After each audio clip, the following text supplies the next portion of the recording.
இதோ இன்னைக்கு ப்ரோ அப்படின்றார் நம்ம விஜய்.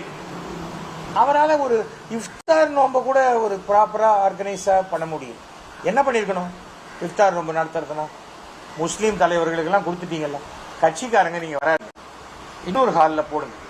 அங்கே கட்சிக்காரர்களுக்கு அதோ அவருடைய அட்வைசர் இருக்கார் இல்லையா, பாண்டிச்சேரியில் 3-4 சந்தில் நின்று ஜெயிச்சாரு குஷி ஆனது, அவரை வச்சு அங்கே நடத்திட்டு இவர் தொப்பி போட்டுக்கிட்டு ஃபுல்லாக போட்டு எனக்கு புரியவே இல்லைங்க. ஒரு ஒரு ஒரு நான் கூட 2 இஃப்தார் விருந்துக்கு எடுத்துக்கிட்டு நானாக தான் இதே விபூதி குங்குமத்தோடு போனேன். அந்த நோம்பின் முறையை அதை நான் வந்து பாராட்டுறேன், அதை மதிக்கிற மாதிரி போகிறேன். நான் உடனே அப்படியே நான் முஸ்லீமாக மாறி போகணும்னு முஸ்லீமும் நினைக்கல, அவங்க நம்பவும் மாட்டாங்க. நம்ம ஏன் பண்ணணும்?